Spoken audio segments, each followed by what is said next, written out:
Free-to-play is at war with MiHoYo. MiHoYo keeps dropping insanely good banners over and over, and in 2.5 we're getting Yamiko, who is one of the most anticipated characters in the entirety of Genshin Impact. And as of making this video, in about 1 week we will be seeing the return of a top-tier DPS and a top-tier support. Now in most who-to-pull videos, you're gonna see a direct comparison of the two different character banners. However, this time, these characters aren't really comparable. They both have completely different functions, and as a result, they're going to do completely different things for different people, and whether or not you're going to want to pull for them is going to depend on the state of your account. But at the very least, in a video like this, I can give you guys perspective on what each character does well and where they need improvement. So we're going to be talking about Ganyu and Zhongli's strengths and weaknesses in today's video. Now remember, if you do enjoy the video, it means a lot if you would subscribe to the channel or leave a like on the video just so that YouTube thinks it's a good one. And if you hate the video, I guess you can do the opposite of that. But anyways, let's get started with Ganyu's strengths.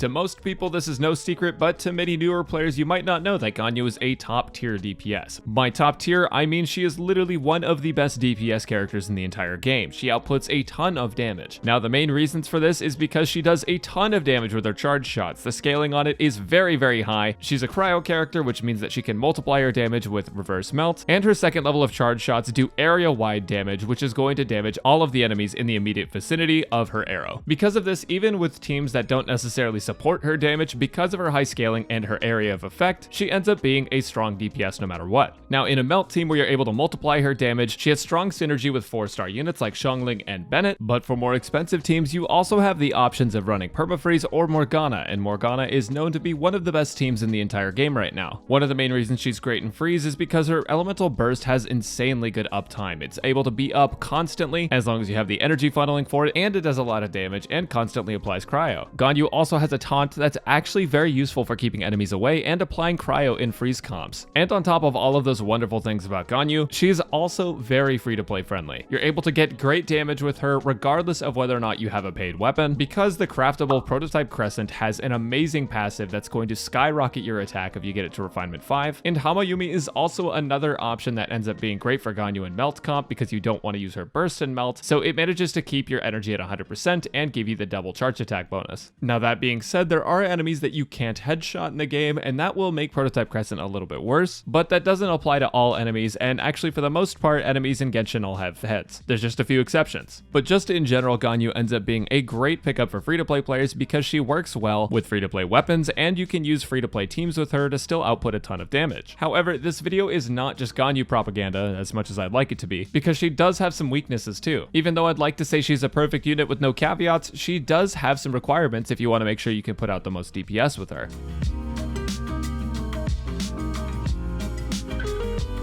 Now first off, Ganyu is a squishy unit, and when I say squishy, I mean that she dies very, very easily to a little bit of damage, and this is mostly because she just doesn't have a lot of HP in her base setup or a lot of defense. So even at level 90, you may run into enemies that one-shot you, and as a result, if you're not able to dodge as much as you'd like to, you might want to run Ganyu with a shield. Now, running Ganyu with a shield might not seem like a big deal, but the limited shield characters in Genshin does restrict your play. For example, Diona is a great shield user who is also cryo, who can really help you out in freeze, but in a melt comp, Diona might be less useful because she would apply cryo, which would ruin your melts. Characters like Toma might be useful in melt Ganyu if you could activate a shield on charge shot, but because it only procs on normal attacks, you run into issues. Now Noelle might be a solid choice as well, but she doesn't have perfect shield uptime, and if you do want her shield to have perfect uptime, you need to put her on the field where she can deal damage to lower her cooldown, which takes away from your overall team damage because Ganyu just does more. At similar investment, that is. Now in theory, Xinyan could work, but in Spiral Abyss, enemies will tend to tear through her shield very quickly. This brings us down to just a few options, with one of the remaining ones being C4 Yanfei, which allows you to build a shield on her based on her HP, and also hold Thrilling Tales of Dragon Slayers to buff your Ganyu, and Zhongli, who wants to be used in many of your teams. Now that's not to say that all of these characters that I listed can't be used with Ganyu, but it is a lot harder than just slotting someone like Zhongli or C4 Yanfei. Another issue with Ganyu is that she's a charged attack DPS. Now some people love that about her. Some people think that charged attack DPS is fun. However, some players may struggle to aim with that character, effectively reducing the damage that you're able to do. This may be a huge turnoff for mobile players, controller players, and even some PC players, as it makes other units look a lot easier and comfortable. And lastly, many people just think her playstyle can be kind of boring. Now, as a person who has been advocating for Ganyu since she initially released, I have spent a ton of time with the character, and personally, I haven't experienced any sort of boredom with her, but I think that may just be related to how easy it is to clear content. For some people, a character's fun may be based on their kit, but for others, the fun may be in how strong that character is. I definitely fit into the latter pool, but many players just want to play characters that can jump around like Xiao or Kazuha, or maybe characters that quick swap. So for some players, Ganyu may just not be your style, and that's totally fine. But despite these weaknesses, Ganyu does end up being one of the best units in the game, similarly to Zhongli, who we're going to be talking about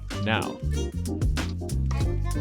Now, Zhongli is a very special case because he actually started off not being so great when he first released. After a lot of player pushback, Zhongli ended up getting buffed and became one of the strongest units in the game. Currently, under normal circumstances, he does have the strongest shield in the game. Now, normally, shield would be less important because of corrosion, which is a new mechanic that was introduced a couple patches ago, but for the new Abyss, because they want Ganyu and Zhongli to be prevalent and look really good, corrosion isn't really as much of an issue anymore. That being said, this Spiral Abyss is more of Spiral a boss, which means that Zhongli's shield comes in extra handy. Even if newer enemies are made that ignore shield or nerf characters that use shields too, that doesn't mean shields are going to be useless in the game forever as well, because as you can tell, not all enemies are going to give you corrosion, and the same will apply to future characters that may ignore shields. On top of his shield just being very strong, it gives resistance shred. That's right, it's a Geo character that shreds enemy resistances and makes you do more damage. This is honestly one of my favorite things about Zhongli because it just makes using his shield feel so much more valuable than using other shields. On top of that, another strength that Zhongli has is that his burst actually can deal decent damage. Now, I'm not going to say that his burst is always a damage gain because in some teams, even with an invested Zhongli meteor, you will actually lose damage. But for most players, if you invest in Zhongli's meteor, it actually will be a decent damage gain, and it can hold enemies in place because it freezes them solid. But not like Frozen, it turns them into rocks. It was especially helpful for those Rift Wolves because they wouldn't stop moving, and it was incredibly irritating to deal with them last Abyss. And I hope whoever did design these enemies that won't stand still and jump around all the time with no remorse for your stamina, health, and well-being steps on a Lego. And I don't mean a flat Lego, I mean a whole Star Wars set, you evil person. Now, on top of his shield and burst being very good, free-to-play weapons work actually pretty well with Zhongli, prototype Star Glitter isn't too bad, and the Black Tassel is great for a shield bot build. On top of that, many different artifact sets work with Zhongli. You can use 4-piece Noblesse, you can use 4-piece Tenacity, you can use 2-piece Tenacity and 2 Noblesse, you can use 2-piece Tenacity and 2 Archaic Petra, you can use 2 Noblesse and 2 Archaic Petra, and if you're feeling extra spicy, you can even use 4-piece Archaic Petra as well. Just in general, he can take bits and pieces of artifact sets, and he can also use HP main stats and still be a very good unit. And all of these things combined with his kit makes him a top pick in many different teams.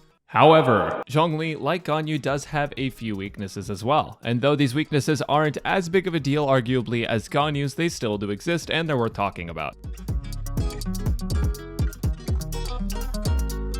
The first one that I want to talk about is his poor particle generation. Now, many people probably don't think it's that big of a deal because his elemental burst doesn't cost that much to charge up, and overall you won't really have too much trouble building up his burst. The main issue may become if you're trying to run someone like Ito, which is Zhongli, or if you're trying to run a character that needs a lot of energy alongside him. Now, with that being said, if you're running optimal teams, you're not going to run into any teams where Zhongli has to battery anyone, but I just felt like it was worth mentioning. Another weakness that Zhongli has is that in double Geo he can actually steal, vaporize, and melt, and this is particularly with Albedo and him, or if you're using Geo constructs that can tick and deal multiple instances of Geo damage. And now, of course, this actually depends on the composition you're running or the characters you're playing alongside him, because with some characters you really just won't have to worry about it. But for example, occasionally in Hu Tao comps, if you run Albedo and Zhongli without C6 Sync, you can run into issues where they steal vaporizes and lower your damage output by a lot. One final weakness that Zhongli has is that MiHoYo is constantly targeting him to try and nerf him indirectly by releasing new enemies that make shield less useful. Now, I mentioned this as a strength that his shield is incredibly strong, and though new enemies are coming out that make it more redundant, it's still a very good utility, and that is true. However, MiHoYo will stop at nothing to make sure that you can't just abuse shield meta forever, at least while he's not on a banner. I do think that Zhongli's utility will be eternal, but it is just worth noting that as new mechanics get introduced to the game, you may actually see shields be phased out entirely. Now, this wouldn't be a Zhongli problem, but more of a shield problem, but only time will tell. This is mostly speculation.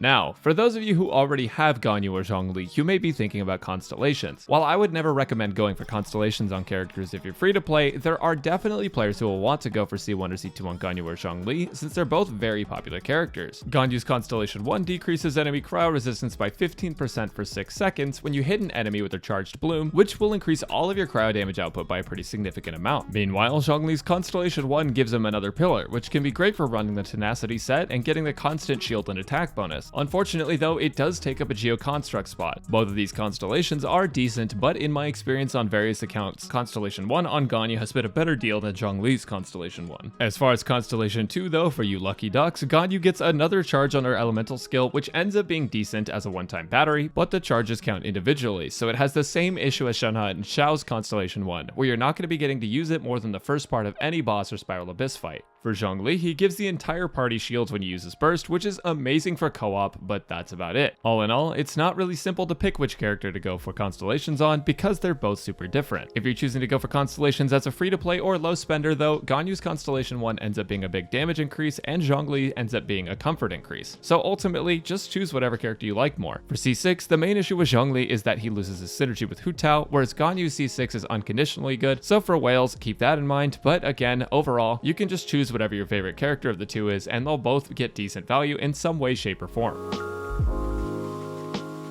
Now, this has been a long video, and there's a lot of information in here about Ganyu and Zhongli, so it's likely that you're wondering which one is actually the better pull for your account. Ganyu is a crazy strong unit, and so is Zhongli. They're both really great in their own respect, and Ganyu is an incredible DPS, Zhongli is an incredible support. Both of them do damage. There is just really so much to unpack about each character. My advice to you is this. If you are having trouble clearing Spiral Abyss because you can't get enough damage out in a certain amount of time, or if you don't have Ayaka and you want to create a permafreeze team, Ganyu is an amazing pull. However, if you're finding that you're struggling to stay alive in Spiral Abyss, or that you just generally are uncomfortable in Spiral Abyss because you have to constantly dodge, or if you main any Catalyst user, Zhongli is an incredibly safe pick. But beyond just those pieces of information, if you wanted to know which is a better pick overall, if you really just don't care and you just want to know which unit is better, the answer is Zhongli undeniably. Zhongli as a character has so much utility packed into one kit, and he's so universally good with so many different teams that he's incredibly hard to pass up. Not to mention, he also works in Ganyu teams as one of the best fourth slots. His ability to buff your damage via Tenacity of the Millith, and his shield's resistance shred, his ability to stop enemies from moving, and his abilities to keep you safe no matter what character you're using, you know, as long as you're not against corrosive enemies, is amazing. Zhongli just puts Genshin Impact on easy mode. He makes the entire game so much more comfortable to play, and he's not hard to build. Now, if you truly don't believe you have any trouble with shields, or if you're happy with your Geo teams, if you're really leaning on the edge of not getting Zhongli, Ganyu is not a bad pull at all, and she is amazing if you need a strong cryo DPS, or if you need help clearing this abyss in particular, if you want a good melt team, or if you think you're just gonna really enjoy playing charged attack DPS, Ganyu is amazing. And as I said before, everyone's account situations will be different, but if you're asking me which unit is universally better and which unit will get you more value for your pulls, that unit is going to be Zhongli. That being said, everyone is free to pull for whoever they want to pull for, and if you like Ganyu better than Zhongli, there's nothing wrong with that. Anyways, thank you guys so much for watching this video, and if you've enjoyed, make sure to subscribe. It really helps me out a lot. Let me know who you're pulling for in the comments, and I will catch you guys on the next one.